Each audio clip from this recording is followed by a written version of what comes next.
नमस्कार विद्यार्थी मित्रांनो, मी रुपाली देवरमणी. इयत्ता 12वी इतिहास विषयाबद्दल आपल्याला माहिती पाहायचं आहे. प्रकरण 7वा भारत निर्वसाहतीकरण ते एकीकरण या मुद्द्याबद्दल आपल्याला चर्चा करायची आहे.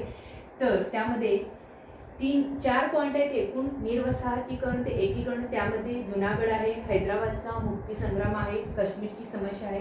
त्यामध्ये दुसरा महत्त्वपूर्ण मुद्दा आहे तर तो दादरा व नगर हवेली आहे. तिसरा आहे गोवा. चौथा पुदुचेरी, त्यालाच आपण काय म्हणतो, पॉंडिचेरी. याविषयी आपल्याला माहिती पाहायचं आहे. तर वसाहतवाद्यांचे वसाहतीवरील वर्चस्व संपुष्टात येणे आणि त्यांनी वसाहतीमधील स्थानिक लोकांच्या हाती सत्ता सुपूर्द करणे म्हणजे निर्वसाहतीकरण होय. बघा, वसाहतवाद्यांचे वसाहतीवरील वर्चस्व संपुष्टात येणे आणि त्यांनी वसाहतीमधील स्थानिक लोकांच्या हाती आपल्या सत्ता सुपूर्द करणे, त्यालाच आपण काय म्हणतो, निर्वसाहतीकरण असे म्हणतो. वसाहतवादाला विरोध, स्वातंत्र्य लढा आणि वसाहतींना मिळालेले स्वातंत्र्य हे निर्वसाहतीकरणाचे काय आहेत, 3 टप्पे आहेत. 15 ऑगस्ट 1947 रोजी भारताला स्वातंत्र्य मिळाले. मात्र त्यावेळी भारतामध्ये अनेक छोटी छोटी संस्थाने अस्तित्वात होती. भारतात सामील होणे किंवा न होणे हे संस्थानांनी ठरवायचा होता. त्यामुळं भारतात सामील होणे किंवा न होणे हे ठरवण्याचा अधिकार संस्थानांना देण्यात आलेला होता. संस्थानांनी भारतात सामील न होण्याचा निर्णय घेतले असता तर भारताचे एकीकरण होणं अवघड होतं. परंतु भारताचे पहिले उपप्रधानमंत्री आणि गृहमंत्री सरदार वल्लभभाई पटेल यांच्या प्रयत्नातून संस्थानाचे भारतामध्ये विलीन होण्यास तयार झाल्यामुळे देशाचे एकत्रीकरण होणे शक्य झालेलं आहे. या पाठातच आपण याविषयीच माहिती घेणार आहोत. पहिला मुद्दा आहे निर्वसाहतीकरण ते एकीकरण. याविषयी आपण माहिती पाहूया. निर्वसाहतीकरण ते एकीकरण. बघा, भारत स्वतंत्र झाला तेव्हा भारतात 600 पेक्षा अधिक लहान मोठी संस्थाने होती. भारत स्वतंत्र भारतापुढील हा एक मोठा प्रश्न होता. असहकार आंदोलनाच्या प्रभावामुळे संस्थांमध्ये राजकीय जागृतीला सुरुवात झाली. संस्थानाचा विलिनीकरणाचा प्रश्न सोडवण्यासाठी सरदार वल्लभभाई पटेल यांनी अतिशय मुत्सद्दीपणे मार्ग काढला. त्यांनी संस्थानिकांना विश्वासात घेऊन सर्वांना मान्य होईल असा सामीलनामा तयार केला. जुनागड, हैदराबाद व काश्मीर या संस्थानांचा अपवाद वगळता इतर संस्थानांकडून या सामीलनामाला सकारात्मक प्रतिसाद मिळाला आणि सर्व संस्थाने भारतात विलीन झाली. सरदार वल्लभभाई पटेल यांनी कणखर भूमिका घेऊन जुनागड, हैदराबाद आणि काश्मीर या 3 संस्थानांचा विलिनीकरणाचा प्रश्न सोडवला. दुसरं महत्त्वाचं आहे जुनागड. हे गुजरातमधील सौराष्ट्र भागातील एक संस्थान होतं. तेथील प्रजा भारताच्या बाजूने तर जुनागडचा नवाब पाकिस्तानच्या बाजूने होता. जनतेने नवाबाच्या या निर्णयाला विरोध केला. नवाब पाकिस्तानात पळून गेला. फेब्रुवारी 1948 मध्ये जुनागड हा भारतात विलीन झाले. पुढचा आहे हैदराबादचा मुक्तीसंग्राम. हैदराबाद हे भारतातील सर्वात मोठे संस्थान असून त्यामध्ये तेलुगू, कन्नड आणि मराठी भाषिक प्रदेश होते. तेथील सत्ताधीश निजामाने प्रजेच्या नागरी व राजकीय हक्कांचा संकोच केला. आपले हक्क मिळवण्यासाठी संस्थानातील जनतेने तेलंगण भागात आंध्र परिषद, मराठवाडा भागात महाराष्ट्र परिषद, कर्नाटक भागात कर्नाटक परिषद या संस्था स्थापन केल्या. संस्थानांच्या मुक्तीलढ्याचे नेतृत्व स्वामी रामानंद तीर्थ यांनी समर्थपणे केलेले आहे. त्यांना संस्थानातील 3 विभागातील निष्ठावान कार्यकर्त्यांनी मोलाची साथ दिली. स्वामींनी स्थापन केलेल्या हैदराबाद स्टेट काँग्रेसने संस्थानातील विलिनीकरणाच्या लढ्याला चालना दिली आणि लढा तीव्र केला. हैदराबाद स्टेट काँग्रेसने हैदराबाद संस्थान भारतात विलीन करावे असा ठराव केला. निजामाने स्वतःचे वर्चस्व गमावण्याच्या भीतीने ठरावास विरोध केला. त्यांचा कल पाकिस्तानकडे होता. प्रजा भारताच्या बाजूने तर निजाम प्रजेच्या विरोधात अशी परिस्थिती उद्भवली. प्रजेला धडा शिकवण्यासाठी निजामाचा हस्तक काशिम रजवी यांनी निजामाच्या पाठीमागे रजाकार नावाची संघटना स्थापन केली. म्हणजे कासिम रजवी व त्याची रजाकार संघटना यांनी लोकशाहीवादी चळवळीला पाठिंबा देणाऱ्या प्रजेवर अत्याचार केले. निजाम आपल्या भूमिकेवर अडून राहिला. समोपचाराचे धोरण फेटाळून चर्चेचे दरवाजे बंद केले. अखेरीस भारत सरकारने निजामांविरुद्ध पोलीस कारवाई ऑपरेशन पोलो सुरू केले. शेवटी 17 सप्टेंबर 1948 रोजी निजाम शरण आला आणि हैदराबाद संस्थान भारतात विलीन झाले. अशा प्रकारे तुम्हाला माहीत आहे का, हे एवढं ॲडिशनल माहिती आपण पाहणार आहोत. हैदराबाद मुक्ती संग्रामातील मराठवाड्यांचे योगदान याविषयी सुद्धा आपण माहिती पाहू. या लढ्यात मराठवाड्यांचे योगदान, या लढ्यात स्वामी रामानंद तीर्थ, गोविंदाबाई श्राफ, बाबासाहेब परांजपे, दिगंबरराव बिंदू, आ.कृ. वाघमारे, आनंदराव भालेराव, फुलचंद गांधी, माणिकचंद फहाडे, देवीसिंग चव्हाण, आशाताई वाघमारे, दगडाबाई शेळके इत्यादींचा सक्रिय सहभाग त्यामध्ये होता. तसेच या लढ्यात वेदप्रकाश, श्यामलाल, गोविंद पानसरे, श्रीधर वर्तक, बहिर्जी शिंदे, जनार्दन मामा इत्यादींनी काय केलेले होते, हौतात्म्य पत्करलेले होते. हैदराबादच्या मुक्ती लढ्यात मराठवाड्यातील नेत्यांचा व जनतेचा सिंहाचा वाटा होता. 17 सप्टेंबर हा हैदराबाद मुक्ती संग्रामाचा दिवस मराठवाड्यात मराठा मुक्ती दिन म्हणून साजरा केला होता. पुढची आहे काश्मीरची समस्या, मुद्द्याविषयी आपल्याला चर्चा करायचं आहे.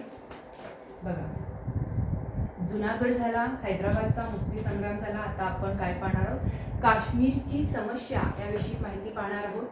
बघा, भारत स्वतंत्र झाल्यावर भारत आणि पाकिस्तान यापैकी कोणत्याही एक देशात सामील न होण्याचा निर्णय जम्मू काश्मीर संस्थान प्रमुख राजा हरिसिंग यांनी घेतला होता. काश्मीर पाकिस्तानात सामील करून घेण्याचा पाकिस्तानचा मानस होता. यासाठी पाकिस्तान हरिसिंगावर दडपण आणू लागले. 22 ऑक्टोबर 1947 रोजी या संस्थानांवर पाकिस्तानी सीमेवरील सशस्त्र टोळ्यांनी आक्रमण केले. दोन्ही देशांपासून आपले स्वतंत्र अस्तित्व राखू इच्छिणाऱ्या राजा हरिसिंग यांनी काश्मीरच्या संरक्षणासाठी भारताकडे लष्करी सहकार्य मागितले.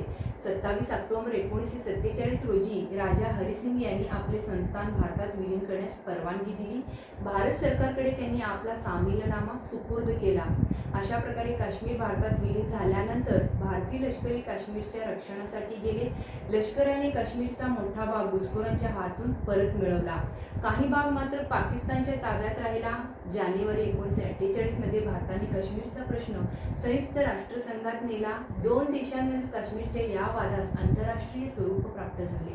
काश्मीरमधून पाकिस्तानी सैन्य काढून घेणे राष्ट्रसंघाला देखील शक्य झाले नाही.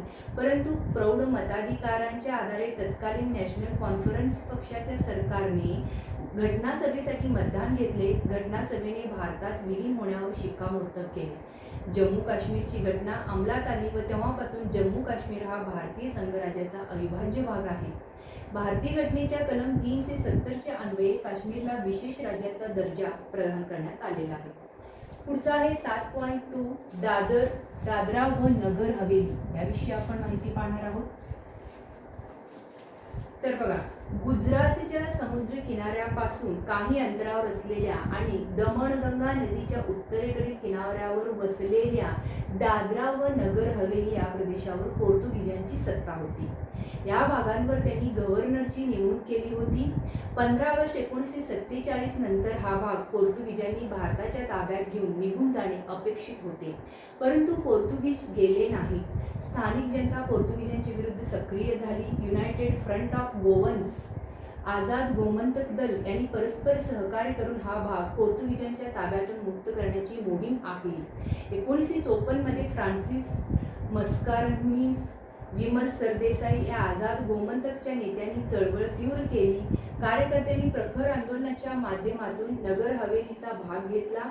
युनायटेड फ्रंट ऑफ गोवन्स संघटनेने दादरा भागावर नियंत्रण मिळवले. आझाद गोमंतक परिषदेच्या राष्ट्रवादी मुक्ती सेनेने नरोली, पिंपरिया, सिल्व्हासाचा भाग ताब्यात घेतला. स्थानिक पोलीस ठाणे आणि प्रशासकीय कार्यावर हल्ले चढवले. जनतेचा प्रक्षोभ लक्षात घेऊन पोर्तुगीज सैन्याने माघार घेतली. पोर्तुगीज कॅप्टन फिडाल्गो यांनी शरणागती पत्करली. केंद्र सरकारने केजी बदलानी या अधिकाऱ्यास त्या भागात प्रशासन सुरळीत करण्यासाठी पाठवलं. त्यांनी भारत सरकारशी केलेल्या करारानुसार दादरा व नगर हवेलीचा भाग कायदेशीररित्या 2 ऑगस्ट 1954 रोजी भारताकडे हस्तांतरित झाला. या लढ्यात विश्वनाथ लवंदे, राजाभाऊ वाकळकर, सुधीर फडके, नानासाहेब काजरेकर, निळूभाई लिमेर, वसंत झांजले इत्यादींनी भाग घेतला होता. यानंतर 1961 मध्ये या भागाला केंद्रशासित प्रदेशाचा दर्जा देण्यात आला. पुढचा आहे गोवा, याविषयी आपण माहिती पाहणार आहोत. बघा, गोव्यातील पोर्तुगीज सत्ता झुगारून देण्यासाठी स्वातंत्र्यपूर्व कालखंडातच प्रयत्न सुरू झाले होते. 1928 मध्ये मुंबईत गोवा काँग्रेस कमिटीची स्थापना झाली. Doctor T B. पुन्हा गोवा काँग्रेस कमिटीचे प्रमुख होते. 1929 मध्ये गोवा काँग्रेस भारतीय राष्ट्रीय सभेच्या अंतर्गत असलेली एक शाखा झाली. 1939 मध्ये छोडो गोवा अशी पत्रके संपूर्ण गोव्यात लावण्यात आली आणि संयुक्त आघाडीचे अध्यक्ष फ्रान्सिस मस्कार्डिन्स यांनी भारतीय राष्ट्रध्वज फडकावला. अशा प्रकारे 1946 मध्ये डॉक्टर राम मनोहर लोहिया यांच्या नेतृत्वाखाली सविनय कायदेभंगाचे आंदोलन झाले. लोहियांना पोर्तुगीज सरकारने पकडून हद्दपार केले. मडगाव येथील सत्याग्रहात भाग घेतल्याबद्दल doctor T B. Cunha, Purushottam Kakodkar, doctor Ram Hegde, doctor P P. Shirodkar, Gopal Mayekar यांना अटक झाली. डॉक्टर कुन्हा यांना 8 वर्षे तुरुंगवासाची शिक्षा ठोठावली गेली. त्यांना पोर्तुगालमधून तुरुंगात ठेवण्यात आले. पुढे त्यांना भारतात आणल्यावर त्यांनी आझाद गोवा आणि स्वतंत्र गोवा अशी वृत्तपत्रे सुरू केली. भारत स्वतंत्र झाल्यावर गोवा मुक्ती लढा महाराष्ट्रातील चळवळीचा एक भाग बनला. 1954 मध्ये पुण्यात गोवा विमोचक सहाय्यक समितीची स्थापना झाली. केशवराव जेदे, ना. ग. गोरे, जयवंतराव टिळक यांनी या समितीचे नेतृत्व स्वीकारले. नानासाहेब गोरे आणि सेनापती बापट यांच्या नेतृत्वाखाली सत्याग्रही गोव्यात गेले. त्यांच्यातील एका पथकाने पणजीच्या किल्ल्यावर भारताचा तिरंगा ध्वज फडकावला. आचार्य प्र. के. अत्रे यांनी आपला मराठा या दैनिकेतून या लढ्यास बळ दिले. अशा प्रकारे पंडित महादेवशास्त्री जोशी, शिरूभाई लिमये, पीटर अल्वारिस, सुधा जोशी इत्यादी कार्यकर्ते लढ्यात सामील झाले. त्यांनी पोर्तुगीज सत्तेविरुद्ध पद्धतशीर प्रचार सुरू केला. त्यांनी आझाद गोमंतक दलाच्या सहकार्याने सशस्त्र हालचाली सुरू केल्या. त्यांनी पोलीस स्टेशनवर हल्ला केला असता पोलिसांनी केलेल्या गोळीबारात ते जखमी झाले. पोर्तुगीज सरकारने त्यांना 1972 पर्यंत तुरुंगात ठेवले.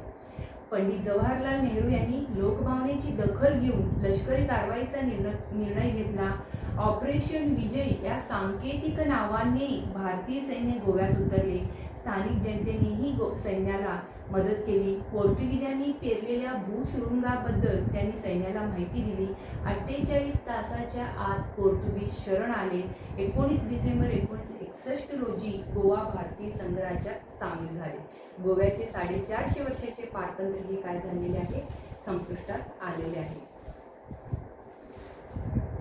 बघा पुढचा आहे 7.4. त्याला पुद्दुचेरी किंवा पॉंडिचेरी असं म्हटलं जातं. भारत स्वतंत्र झाला त्यावेळी पुद्दुचेरीचा भाग कुठं होता, फ्रेंचाच्या ताब्यात होता. ब्रिटिश राजकर्त्यांना घालवून दिल्यास पोर्तुगीज आणि फ्रेंच स्वतःहून निघून जातील असे भारतीयांना वाटत होते.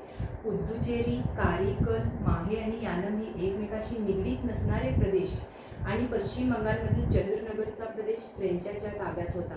फ्रान्स सरकार आपल्या ताब्यातील प्रदेश सोडायला तयार नव्हते. पुद्दुचेरी येथील कामगार नेते व्ही. सुब्बय्या यांच्या नेतृत्वाखाली लोक संघटित झाले.